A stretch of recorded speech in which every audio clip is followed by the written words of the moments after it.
Hello guys, मेरा नाम है सागर।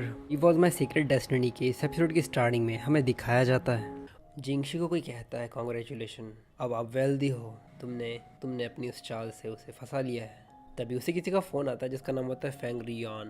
वो फ़ोन उठाती हुई कहती है और उसे देखकर ऐसा लग रहा होता है कि वो इस चीज़ से उतनी ज़्यादा खुश नहीं, मतलब उसके फ़ोन कॉल से।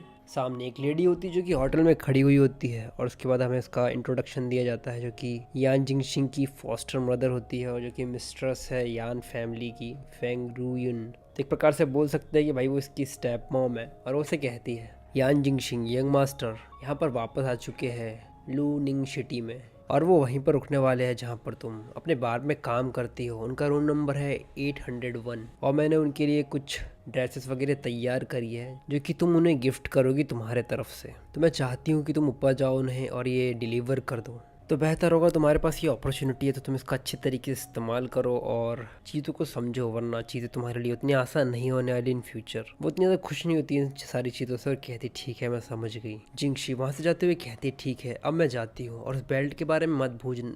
जिंगशी वहाँ से जाते हुए कहती है मैं अब निकल रही हूँ और उस बेल्ट के बारे में मत भूलना जो मैंने तुम्हें दिया है उसे वापस करने के लिए, और इस चीज़ को याद रखना कि तुम इसे भूलना नहीं है या फिर घुमाना नहीं। उसकी फ्रेंड कहती है ठीक है तुम सेफली घर वापस चले जाना। जिंगशी वहाँ से जाते हुए कहती है इस चीज़ को याद रखना कि जब तुम चेकआउट करो तो तुम मेरा नाम बता देना, इससे तुम्हें स्टाफ का डिस्काउंट मिल जाएगा। और इसके बाद हमें मूकिंग को दिखाया जाता है जो कि हमारा मेन लीड है और वो उसी स्वीट में रुका हुआ है और वो कहता है लगभग 4 साल के बाद हम वापस मिले हैं, हमारा ये रीयूनियन है।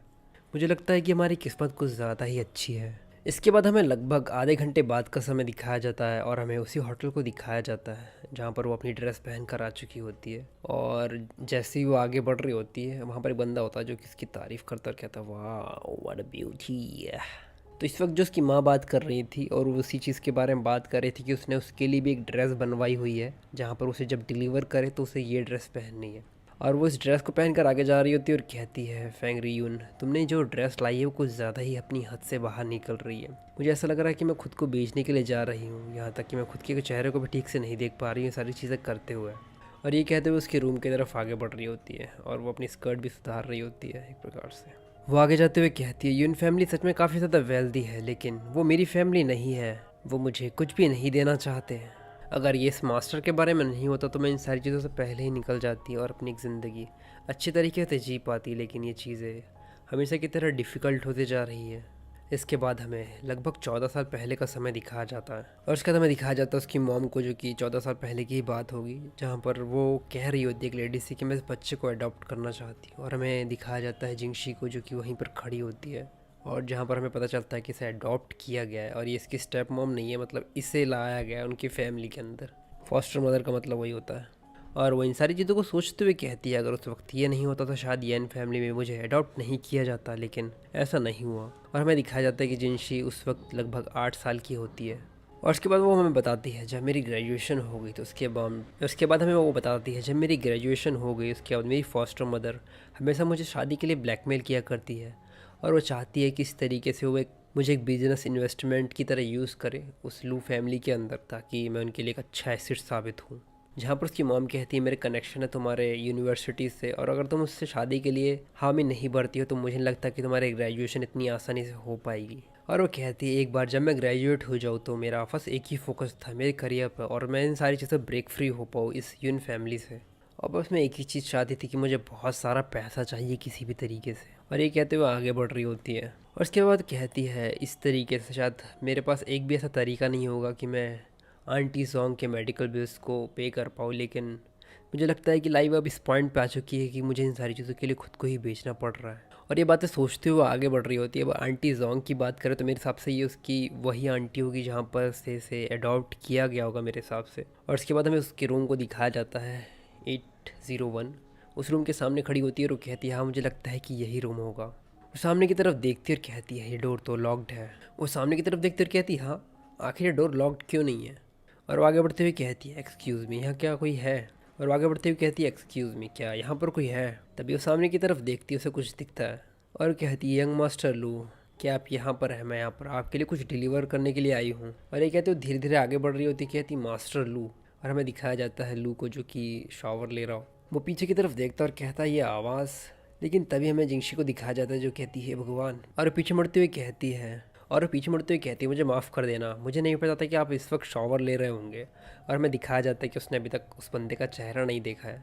और अपने मन में कहती है कि किस प्रकार का होटल है, यहाँ के जो ग्लासेस हो बिल्कुल ही ट्रांसपेरेंट है, आखिर ये सब कुछ दिखाना क्या चाहते हैं इस तरीके से। मुकिंग कहता है आखिर तुम्हें कैसे पता कि मैं यहाँ पर हूँ। वो कहती है मेरी मॉम ने कहा है कि मैं तुम्हारे लिए इस चीज़ लेकर आऊँ, अगर तुम इन सारी चीज़ों से सेटिस्फाई हो या फिर ना हो। और अगर तुम सेटिस्फाई हो तो बेहतर होगा कि तुम 5 स्टार रिव्यू दे दो, ताकि मैं इन सारी चीज़ों को रिपोर्ट कर पाऊँ अपनी मॉम को। और ये कहते हुए पीछे से अपने गिफ्ट को बढ़ाती है उसकी तरफ। मुकिंगशी कहता है तुम्हारी मॉम। वो उसकी तरफ देखता और कहता है जहाँ पर भी मैं जाता हूँ यहाँ पर कई सारे लोग होते हैं जो कि जहाँ पर भी मैं जाता हूँ वहाँ पर ऐसे कई सारे लोग होते हैं जो कि मुझसे फेवर चाहते हैं, और इस तरीके से बस वो औरतों को भेजते हैं मेरे पास। लेकिन आज तक किसी ने इतनी हिम्मत नहीं करी कि डायरेक्टली उसे मेरे कमरे में भेज दिया गया हो, वो भी इस तरीके से। ये पहली बार है कि ऐसा सब कुछ हुआ है मेरे साथ में। वो इस गिफ्ट को लेता है और ओपन करता है। वो उसके गिफ्ट की तरफ देखता है और कहता है ये आउटफिट क्या तुम चाहती हो कि मैं तुम्हें इसे पहनते हुए देखूं या फिर मैं तुम्हारी मदद करूं इसे पहनने में। वो उसकी तरफ देखती और कहती हाँ, आखिर तुम बात क्या कर रहे हो, आखिर तुम्हारा इन सारी चीज़ों से मतलब क्या है। वो दोबारा कहता है क्या तुम चाहती हो कि मैं इन सारी चीज़ों का इस्तेमाल करूं, क्या तुम इस वक्त इस सारी चीज़ों को लेकर बैट नहीं लगाना चाहती, या फिर तुम सारी चीज़ें डायरेक्टली ही चाहती हो। और उसके बाद हमें दिखाया जाता है कि वो चीज़ क्या होती है। वो कुछ प्राइवेट चीज़ होती है शायद, आई थिंक से, कि कुछ अंदर पहनने वाली चीज़ है। वो उसकी तरफ देखता और मुस्कुराता है। जिंगशी अपना हाथ दूर करती है और कहती है हुश हड़ हड़ हट जा, ऐसे करके वो उसको दूर कर देती है। वो सामने की तरफ देखती है और मन में कहती है फेंग लुई का हमेशा से प्लान था कि वो मुझे भेज देगी, और इस चीज़ के बारे में मुझे बहुत अच्छी तरीके से पता था, लेकिन मुझे नहीं पता था कि वो इस तरीके से उन कामों को करना चाहती है। और वो इन सारी चीज़ों को देखकर कह रही होती है कि भाई उसके सामने वैसा बंदा खड़ा है बिन कपड़ों के। तभी वो कहती है रुको, क्यों, आखिर तुम ये क्यों, मेरा मतलब तुम वो हो ना जो मुझे वहाँ मिले थे। वो अपने सर पर हाथ रखती है और कहती है क्या ये गलत कमरा है, सच में क्या ये गलत कमरा है। नहीं नहीं, ये नामुमकिन है, क्योंकि रूम में आने से पहले मैंने इसे 10 बार चेक किया था कि ये रूम नंबर वही है कि नहीं। मूशिंग आगे बढ़ता और कहता है जिस औरत को उसने यहाँ पर भेजा है वो मुझे मना कर रही है, और अब ये मेरे प्राइड को थोड़ा हर्ट कर रहा है। मुझे लगता है कि मुझे ही इन सारी चीज़ों को करना पड़ेगा आगे बढ़ के। और ये सारी बातों को कहकर वो आगे बढ़ रहा होता उसकी तरफ बढ़ता और कहता है वैसे तो मुझे ये सारी चीज़ें पसंद नहीं है, लेकिन अगर ये तुम हो तो मुझे इन सारी चीज़ों में कोई दिक्कत भी नहीं है। जिंगशी पीछे हटती और कहती नहीं नहीं, मुझे लगता है कि तुम इन सारी चीज़ों को गलत समझ रहे हो, मेरा वो मतलब नहीं है। और ये कहते हुए थी मतलब घबराते पीछे हट रही होती, जिससे उसका बैलेंस नहीं हो पाता, जिससे वो गिरने लगती है। और कहती है भगवान। वो भी अपना हाथ आगे बढ़ाता है उसकी तरफ और कहता देख के संभल के। और ये कहते हुए उसके हाथ को पकड़ लेता है, लेकिन जो हमारी जिंगशी रहती है उसका हाथ कहीं और ही जा रहा होता है, और वो कुछ इस पोजीशन में होते हैं। वो इन सारी चीज़ों को देखकर काफ़ी ज़्यादा घबरा जाती है और कहती है सॉरी, मुझे माफ़ कर देना, मेरा इरादा तुम्हारा सिर्फ हाथ पकड़ने का था, वो तो बस मेरा थोड़ा हाथ। मुकिंग से आगे बढ़ता और कहता है कि तुम अभी भी देख रही हो। और उसके बाद हमें दिखाया जाता है कि वो दीवार से लग जाती है, मतलब लिफ्ट के गेट से लग जाती है, और इस वक्त वो पूरा ही नग्न अवस्था में होता है। वो इन सारी सिचुएशन को सोचती है और अपने मन में कहती है ऐसी चीज़ इससे भी ज़्यादा ऑकवर्ड हो सकती है क्या। और वो कहती है और फिर अपने मन में कहती है कुछ ज़्यादा ही नज़दीक है। मुकिंग उसके हाथों को पकड़ता है जहाँ पर उसने उसके टॉवल को पकड़ रखा होता है, उसके थोड़ा नज़दीक आता है। वो उसकी तरफ देखती है और वो भी ब्लश करना शुरू कर देती है और कहती है इसने अभी अभी शावर लिया है, इसका शरीर बिल्कुल पानी से लथपथ है और गर्म भी है, और इसके शरीर से उस जेल की भी सेंट आ रही है जो इसने शावर करते वक्त यूज़ किया था। जहाँ पर भाई वो उसकी बॉडी की तरफ देखती है, और उसकी तरफ देखकर उसकी धड़कनें काफ़ी ज़्यादा तेज़ हो जाती है और कहती है यहाँ की सिचुएशन बहुत ही ज़्यादा ख़राब होते जा रही है। और उसके बाद हमें दिखाया जाता है कि कहीं ना कहीं वो भी इन सारी चीज़ों में थोड़ी बहुत इन्वॉल्व हो रही है, क्योंकि उसे भी शायद मज़ा आ रहा होता है और वो थोड़ा नज़दीक होती है उसके। फिर अचानक से वो होश में आती है, उसे दूर करती है और कहती है हे। तो ये एपिसोड यहीं तक। अगर आपको एपिसोड पसंद आया तो प्लीज़ लाइक और कमेंट करके ज़रूर बताएं, और चैनल को सब्सक्राइब करना ना भूलें।